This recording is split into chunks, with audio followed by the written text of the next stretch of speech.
Hello everyone, RBS degree college Meja खास के online platform पे सभी छात्रों का हार्दिक स्वागत करते हैं। आज छात्रों बीएससी एजी 6 सेमेस्टर के अंतर्गत जो आपका सब्जेक्ट है manures, fertilisers and soil fertility management के अंतर्गत जो आपका टॉपिक है मैन्यूर्स, जिसका शाब्दिक अर्थ है खाद।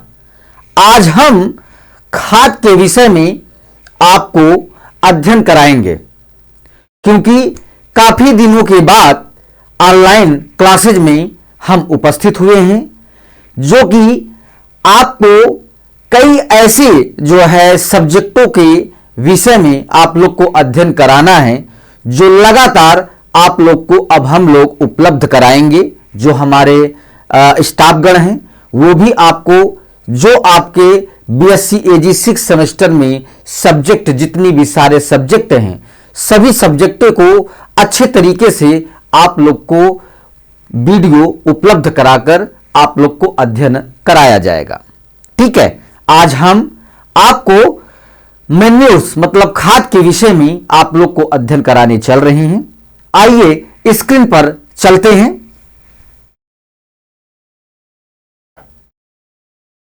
जैसा कि मैंने आपको बतलाया कि जो हमारे पूर्वज थे, पूर्वज हमारे जो है खेती और क्या कहते हैं बगीचों को फल प्राप्त करने के लिए या खाद्यांश प्राप्त करने के लिए वो जो है खादों का प्रयोग करते थे, क्योंकि उस समय पर रासायनिक खादें जो है उपलब्ध नहीं थी।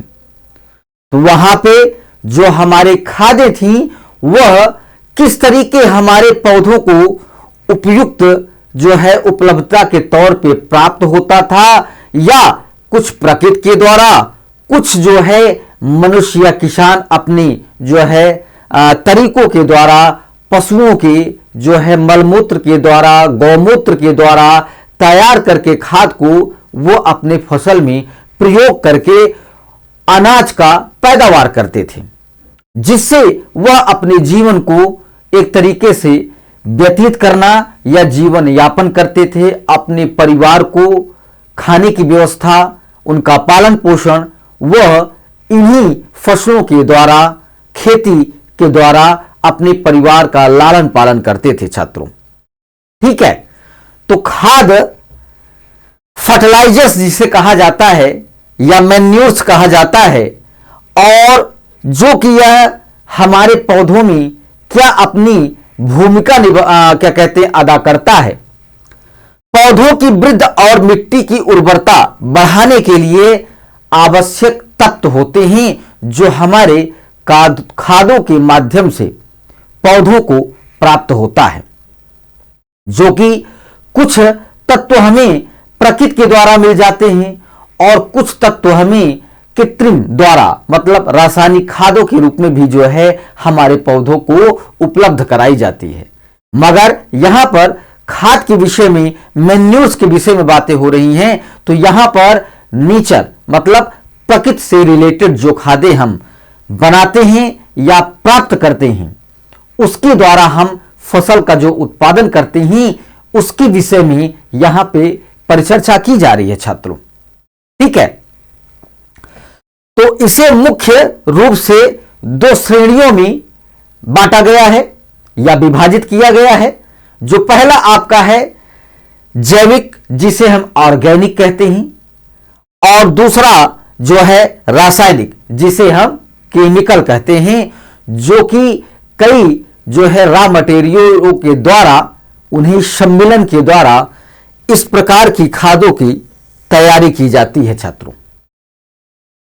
और जो हमारा जैविक खाद है, इसे हम एक तरीके से पशुओं के मलमूत्र के द्वारा, खरपतवार के द्वारा और अपशिष्ट के द्वारा हम उसे सड़ाकर जैविक ऑर्गेनिक के रूप में जो है हम अपने फसलों में प्रयोग करते हैं।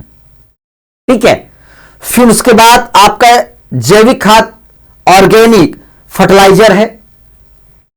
यह प्राकृतिक स्रोतों से प्राप्त होते हैं, मतलब प्रकृति के द्वारा इन्हें प्राप्त किया जाता है और मिट्टी की संरचना में इनका मुख्य कार्य जो हमारी मिट्टी की बनावट है, संरचना है, उसे अच्छे तरीके से सुधारते हैं।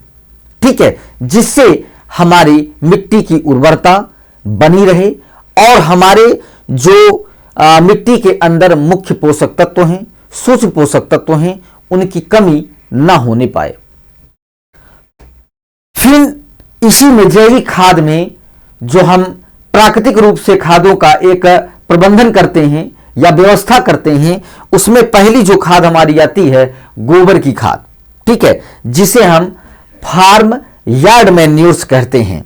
ठीक है, FYM, जो कि पशुओं के मलमूत्र से तैयार जो पौधों को संतुलित पोषण देते हैं। मतलब पशुओं के मलमूत्र के सड़ाकर वो पौधों में उसे या मिट्टी में मिलाया जाता है, जिसके कारण हमारे मिट्टी के अंदर जो भी पोषक तत्व हैं उनका संतुलन अच्छे तरीके से बना रहे। ठीक है, फिर उसके बाद वर्मी कंपोस्ट आता है छात्रों।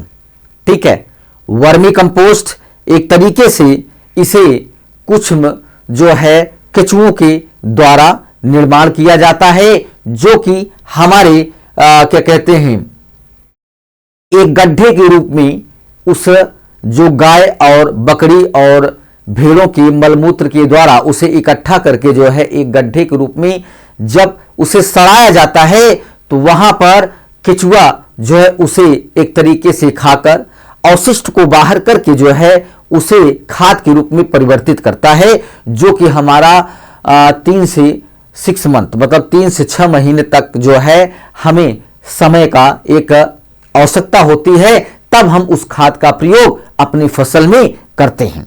ठीक है, तो जिसे हम एक तरीके से काला सोना भी कहा जा सकता है। जो आपके वर्मी कंपोस्ट का जो रूप होता है वो काले तरीके से होता है, जो कि भुरभुरे तरीके से होता है, जिसे हम काला सोना भी कह सकते हैं। फिर आता है हरी खाद।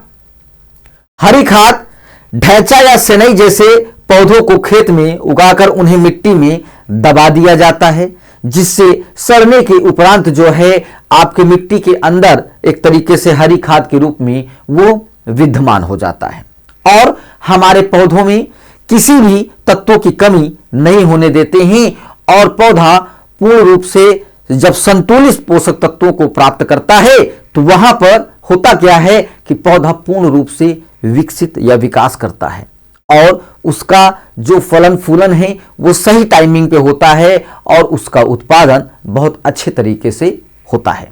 ठीक है, फिर उसके बाद कंपोस्ट आता है छात्रों।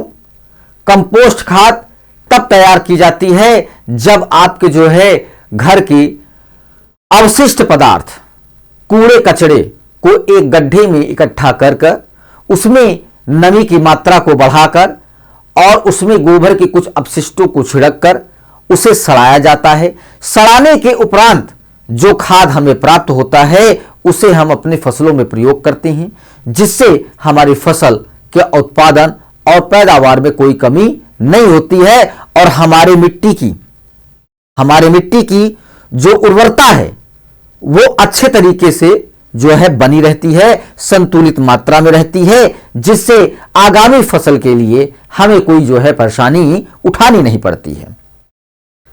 आता है फिर उसके बाद छात्रों रासायनिक खाद। रासायनिक खाद भी एक तरीके से अगर देखा जाए तो ये भी हमारी मिट्टी के जो है संतुलन को एक तरीके से बनाकर रखती है और फसलों को जो भी न्यूट्रिएंट्स उन्हें प्राप्त नहीं होता है उसे हम रासायनिक तरीके से पौधों या मिट्टी में छिड़क करके पौधों को प्राप्त कराते हैं, जिससे हमें उत्पादन में कमी नहीं होती है। तो यह जो है जो आपका रासायनिक खाद है छात्रों, यह कारखानों में तैयार की जाती है और विशिष्ट पोषक तत्वों की कमी को ये तेजी से पूरा करते हैं। मतलब ये डायरेक्टली पौधे प्राप्त करते हैं और पौधों पे तुरंत असर करते हैं, जो है कि जब इन पौधों पे जो है रासायनिक खादों का प्रयोग किया जाता है तो वो होता क्या है कि वो तुरंत उसे जो है अवशोषित करके तुरंत पौधों में असर दिखाना शुरू कर देता है। फिर उसके बाद यूरिया है। यूरिया भी छात्रों एक तरीके से रासायनिक खाद है। यह भी हमारे पौधे की पत्तियों को हरा रखता है और उन्हें भोजन बनाने में सहायता भी करता है और उनके जो है नाइट्रोजन की मात्रा को अधिक करता, जो पौधों की वानस्पतिक विकास को वृद्ध करता रहता है। ठीक है, उनके विकास को वृद्ध करते रहते हैं नाइट्रोजन के द्वारा। जो है एक तरीके से पौधे की जो भी क्या कहते हैं वानस्पतिक वृद्ध या उनके टहनियों में वृद्ध या उनके ट्रेलेज में जो है एक तरीके से शाखाओं का निकलना जो है वहां पे नाइट्रोजन की उपस्थित होना बहुत आवश्यक होता है छात्रों। ठीक है, फिर आता है डीएपी आपका, डाई अमोनियम फास्फेट। यह भी एक तरीके से हमारे फास्फोरस के मुख्य स्रोत होते हैं जो हमारे जड़ों के विकास में मुख्य अपना योगदान देते हैं और उन्हें फूलों तक के आवश्यक, मतलब उसके जड़ों का विकास करते हैं और फूलों का विकास करते हैं, जिसके कारण से हमें फसल की उत्पादन बहुत अच्छी मात्रा में प्राप्त होता है। ठीक है, फिर आता है पोटाश छात्रों। आने वाले वक्त में अब हमारे मिट्टियों में अगर आप अपनी मिट्टी की जो है सॉइल एनालिसिस कराते हैं या मृदा का परीक्षण कराते हैं तो वहां पे आपको पता चलेगा कि हमारे मिट्टी में पोटाश की कमियां आ रही हैं। अब किसान पोटाश का भी जो है प्रयोग अपनी फसलों में कर रहा है, क्योंकि पहले पोटाश की कमी नहीं होती थी, कुछ कार्बनिक पदार्थों और जिंकों की कमी होती थी, मगर धीरे धीरे जैसे जैसे फर्टिलाइजर का प्रयोग किया जा रहा है, लगातार दोहन किया जा रहा है, जिससे हमारी मिट्टी की उर्वरता में कमी आ रही है और कुछ मुख्य पोषक तत्वों भी जो है कमियां पाई जा रही हैं। पोटाश यह हमारे पौधों की रोग प्रतिरोधी क्षमता को बढ़ाता है और फलों में गुणवत्ता में सुधार भी करता है। ठीक है क्योंकि पोटाश एक तरीके से जो हमारे पौधों के अंदर दाने बनते हैं, दाने जो है उनके आकार को, उनकी संरचना को डिजाइन करता है या उनके जो है आवरण को बनाता है, उनके कवर को मजबूत करता है, उसे चमकदार बनाता है और उन्हें किसी रंग में परिवर्तित करता है, जो हमारा पोटाश की एक मुख्य कार्य है। फिर उसके बाद छात्रों,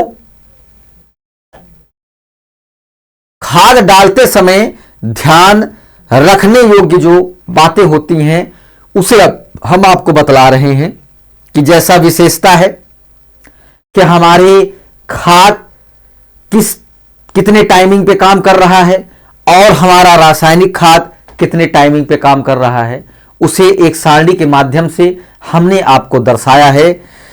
जैसा कि विशेषता अगर देखा जाए तो जो असर है फसलों पर, खाद का जो असर है, अगर जैविक खाद है तो यह धीरे धीरे लेकिन लंबे समय तक जो है यह टिका रहती है, मतलब टिका रहता है मिट्टी के अंदर जो है और फसलों को धीरे धीरे यह प्रदान करता रहता है।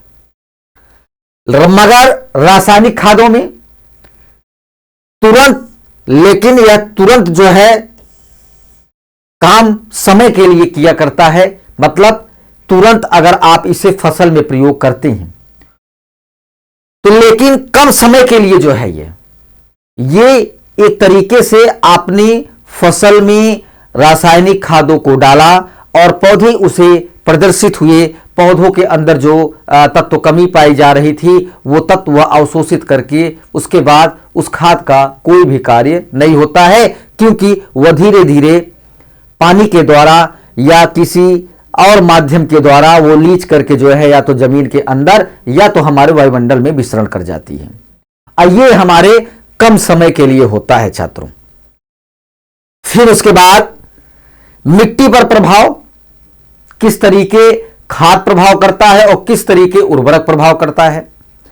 मिट्टी को उपजाऊ और नरम बनाती है जैविक खादें, और लंबे समय के लिए, काफी समय के लिए।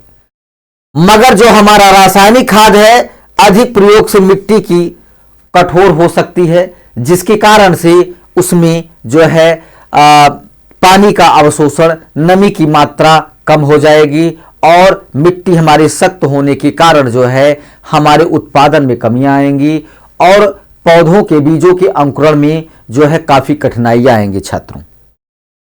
फिर उसके बाद उपलब्धता है। उपलब्धता घर पर या डेयरी से आसानी से आप जो है जैविक खाद प्राप्त कर सकते हैं, मगर रासायनिक खाद बाजार से खरीदनी पड़ती है, आपको अपनी आय खर्च करना रहता है छात्रों। फिर गोबर एक प्राकृतिक जैविक उर्वरक का उदाहरण है। गोबर खेत और पशुधन के मल से बनाया बनता है। खाद के 3 प्रकार जो हमारे पौधों के लिए बहुत आवश्यक होते हैं। आपको भी पता है कि हमारे पौधों की वृद्धि में सहायक 3 प्रकार के उर्वरक, नाइट्रोजन, फास्फोरस, पोटास, ठीक है, पोटेशियम, जिन्हें संक्षेप में एनपीके कहा जाता है। जब किसी उर्वरक में ये तीनों पोषक तत्व मौजूद होते हैं तो उन्हें संपूर्ण उर्वरक कहा जाता है छात्रों। फिर खाद आता है छात्रों।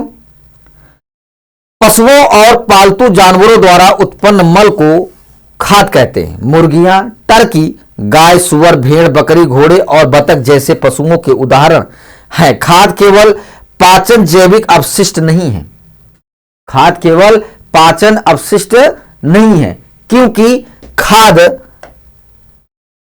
कृषि में खाद पोषक तत्वों के कार्बनिक पदार्थों और अप्रयुक्त ऊर्जा घटकों से भरपूर एक मूल्यवान वस्तु है। खाद एक कृषि उर्वरक है जो पौधे के पोषक तत्व और खनिज प्रदान करके फसल उत्पादन को बढ़ाती है। ठीक है।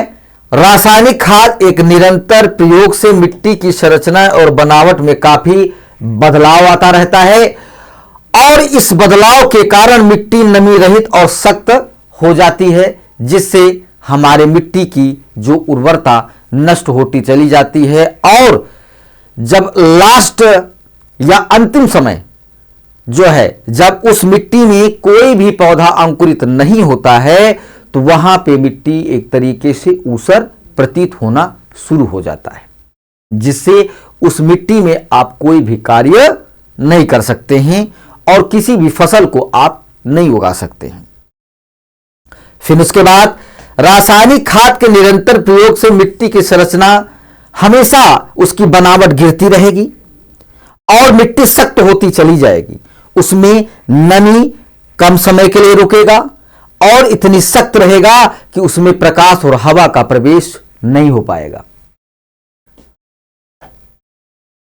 जैविक खाद को तैयार करना आसान और सस्ता है तथा रासायनिक खाद की तुलना में इसे प्रयोग से फसल और मिट्टी को कोई हानि नहीं पहुंचाई जाती है।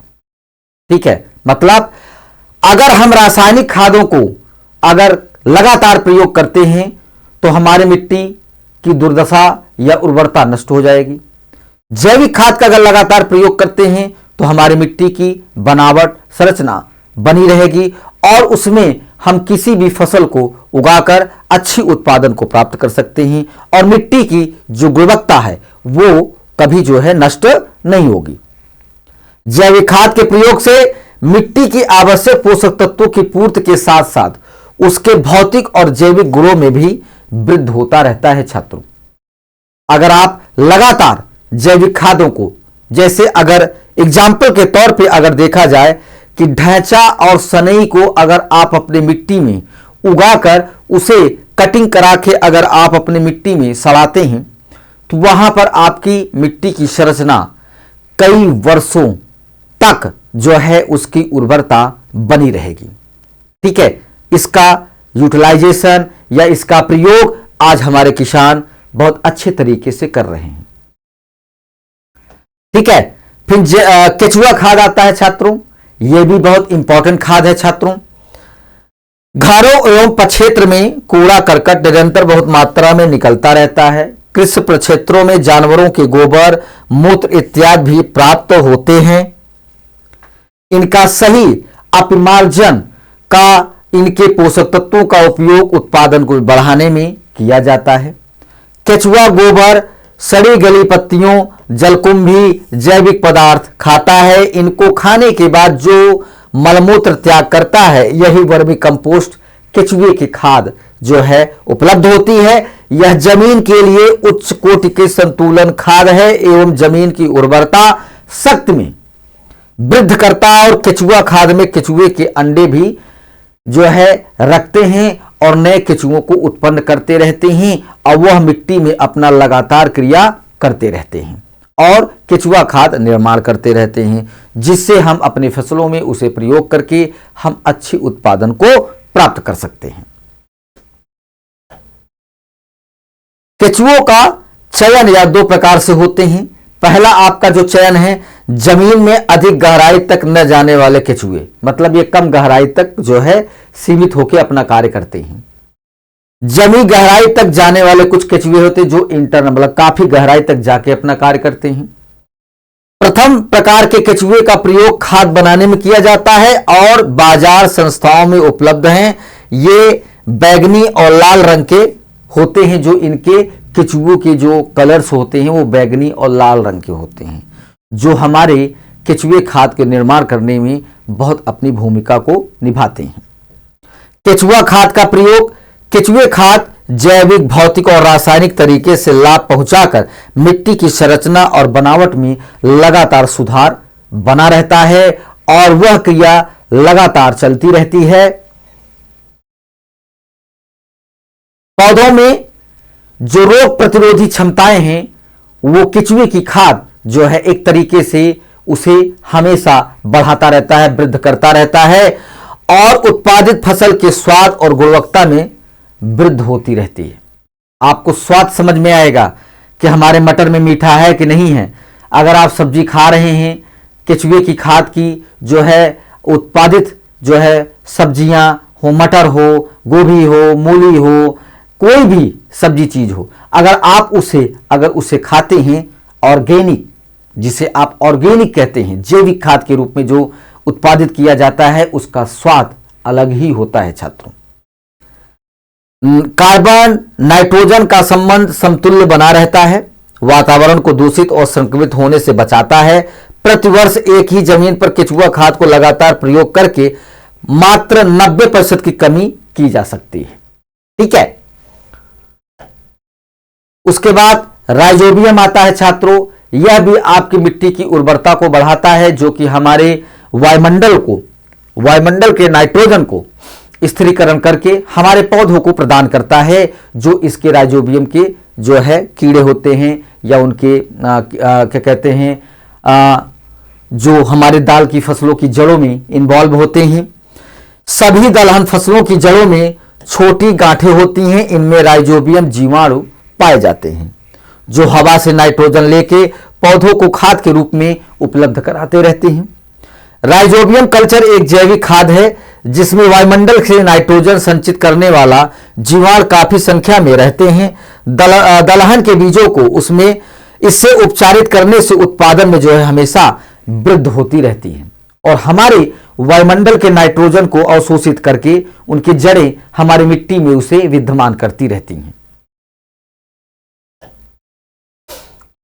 नीले हरे शैवाल, ये भी हमारे एक तरीके से मिट्टी की और फसलों की क्या कहते हैं उर्वरता को बढ़ाते हैं, संतुलन को एक तरीके से समान रखते हैं। नीले हरे शैवाल नामक जैविक खाद का उत्पादन एक आसान कार्य है, जिसके द्वारा हम अपने फसलों की गुणवत्ता और मिट्टी की गुणवत्ता को अच्छे तरीके से बढ़ाते हैं। एजोला है छात्रों, यह जलीय फर्न के नाम से विख्यात एक ऐसा शैवाल है जो छोटे बड़े तालाब, गड्ढे आदि में एक हरी मोटी परत के रूप में बिछा हुआ दिखाई पड़ता है, जो हमारे एक तरीके से धान के पौधों में या धान की फसल में इस प्रकार की जो है चीजों को आप अच्छे तरीके से अपने खेतों में देख सकते हैं, जो हमारे मिट्टी की उर्वरता को लगातार क्रिया करके बढ़ाते रहते हैं। इसके लाभकारी गुण का पता इसी से चलता है कि जैविक खाद के रूप में इसके प्रयोग से जहां 20 से 25 किलो नाइट्रोजन प्रति हेक्टेयर पौधों को आसानी से प्राप्त हो जाती है, जो एजोला के द्वारा प्राप्त होता है, जो वायुमंडल से उसे अवशोषित करके पौधों को प्राप्त करते रहे, लगातार प्राप्त करते रहते हैं। एजोला खाद का सबसे ज्यादा उपयोग धान की खेती में किया जाता है। भारत में सबसे ज्यादा एनाबेना का प्रयोग होता रहता है, जो हमारे धान की फसलों में लगातार आप उसे देख सकते हैं छात्रों। तो यहां पर जो हम खाद का टॉपिक मतलब मैन्यूर्स का टॉपिक लेकर आए थे छात्रों, यह टॉपिक आपको खाद से रिलेटेड चीजों को मैंने आपको अध्ययन कराया। आप जो है इसे अच्छे तरीके से एक बार रिवाइज करके आप इसे अच्छे तरीके से परीक्षा या एग्जाम में अच्छे तरीके से लिखकर आप अपने पेपर को कंप्लीट कर सकते हैं। ठीक है, और अगले टॉपिक को हम लेकर आएंगे। आप जो है लगातार आरबीएस महाविद्यालय यूट्यूब चैनल पर लगातार बने रहिए। आप लोग को वीडियो उपलब्ध होता रहेगा और आप लोग अपनी जो है स्टडी को लगातार चलाते रहिए। ठीक है, सभी छात्रों को धन्यवाद।